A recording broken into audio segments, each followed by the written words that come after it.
Сегодня я расскажу тебе, о повелитель, одну историю, когда жители деревни даже не подозревали, что происходит у них под боком.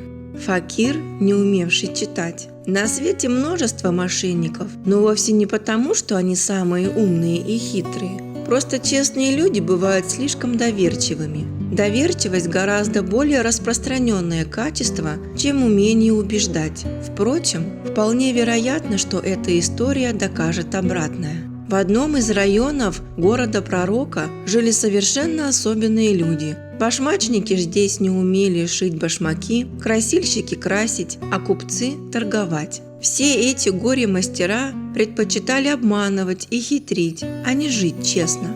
А теперь представь себе учителя из этого района, который не умел ни читать, ни писать, однако жил себе припеваючи. Купив себе большой тюрбан и кучу бумаг, на которых были написаны слова и математические формулы, Факир выставил все это на всеобщее обозрение, и вскоре прохожие стали обращать внимание на человека, сидевшего у дверей школы и беспрестанно курившего. Проходившие мимо горожане рассуждали: должно быть, это действительно хороший факир, у него столько ученых бумаг, надо послать к нему наших детей. Вскоре школа была полным-полна детей, и факиру пришлось начать уроки. Как же он это делал? Да просто. Выложил свои бумаги, чтобы дети учились по ним, переписывая друг у друга и читая самостоятельно. Некоторые ученики черпали знания от товарищей из других школ, делившихся с ними тем, что узнали на уроках. Ну а факир продолжал сидеть в дверях, покуривая. Иногда, когда ученики шумели, он входил в класс и восстанавливал порядок палкой. Хочешь – верь, хочешь – нет, но его ученики получали отличные отметки к радости родителей, которые любили восхищаться образованностью и мудростью факира. Но сколько веревочки не виться, конец будет, и однажды его чуть не разоблачили. Факир, как обычно, бездельничал, сидя на своем месте, глазея по сторонам, и внезапно заметил, как со стороны деревни к нему приближается женщина. В руках у нее было письмо, чтобы факир его прочел. Мошенник хотел было улизнуть, но не успел. Женщина уже стояла перед ним. «Муж прислал мне письмо, пожалуйста, прочти мне его», – попросила она, протягивая послание факиру. Что делать? Факир вертел письмо и так, и сяк, морщил лоб и шептал себе что-то под нос. «Неужели плохие новости?» – заволновалась крестьянка. Факир мрачнел на глазах. «Что случилось? Может, кто умер?» – со слезами на глазах закричала женщина. Учитель строго посмотрел на нее, поднял вверх на конец палец и отвернулся. «Должна ли я рвать на себе одежду и бить себя по щекам?» – зарыдала просительница. «Так угодно судьбе», – заключил факир, отдавая ей письмо, и с важным видом скрылся за дверями школы. Женщина, упав на колени, принялась рвать на себя одежду и бить себя по лицу, что считалось выражением великой скорби. Стеная, вернулась она в деревню, односельчане подступили к ней с расспросами. «О горе! В письме говорится, что муж мой умер!» Рыдая, женщина стала показывать письмо окружающим ее людям. Тут подошел сосед и успокоил бедную женщину. «Не плачь, муж твой жив-здоров. Он всего лишь пишет, что послал домой тюк с товарами, которые купил. Я был рядом, когда он диктовал это письмо». «Как же это так? Зачем же я, несчастная из несчастных, рвала на себе красивые одежды?» – возмущенно закричала женщина. Разъяренная побежала она к школе. Факир восседал на своем обычном месте. «Что же ты мне неправду сказал? Ведь в письме ни о чем плохом не говорится!» – закричала крестьянка, размахивая письмом перед лицом учителя. Вместо признания факир со злостью закричал на нее: «Я тебе не говорила о смерти мужа, ты сама так решила. Мне же тюк с товарами представился саваном. Ты сама меня сбила. Последний раз читал я письмо таким глупцам, как ты», – притворился оскорбленным мошенник. Что было делать бедной крестьянке? Унижена стала она молить о прощении, и факир в конце концов соблаговолил простить ее. Ну а дети в школе так и учились сами. Факир же до конца своих дней так и не научился подписываться собственным именем.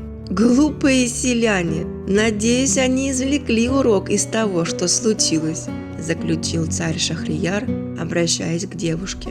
Однако она лишь пожала плечами. Кто знает, может быть, это правда, а может и выдумка. Сегодня вечером я расскажу тебе настоящую сказку. Украденный кошель. Однажды на караванном пути, проходящем через пустыню, встретились 4 купцов. Поскольку все направлялись в одну сторону, они решили путешествовать вместе, хотя раньше никогда не виделись. Купцы не доверяли друг другу, однако, вынужденные держаться вместе, решили сложиться, чтобы иметь деньги для общих расходов.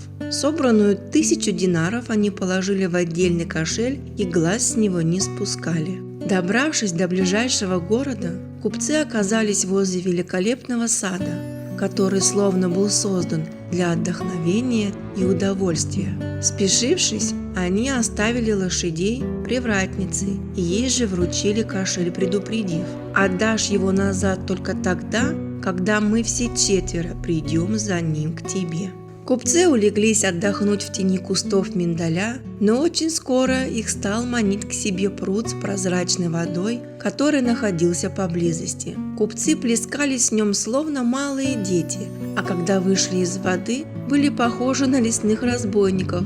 Волосы разлохматились, бороды спутались и торчали клочьями. «Я схожу к привратнице, попрошу гребень», – предложил самый молодой, почти юнец, и, быстро одевшись, исчез, не дав остальным сообразить, что могло быть у него на уме. «Отдай мне кошель, меня послали за ним», – потребовал он у женщины, напустив на нее важность. «Нет, сынок, сначала мне нужно спросить остальных», – ответила та, и поскольку пруд находился недалеко, приложив руку к рту, громко крикнула: «Можно отдать его?» Купцы решили, что речь идет о гребне, и крикнули в ответ: «Почему нет? Ведь за ним он и пошел к тебе». Пока они плескались, вор с деньгами был таков. Прошло немало времени, прежде чем заметили купцы слишком долгое отсутствие самого молодого спутника и, заподозрив неладное, поспешили к привратнице.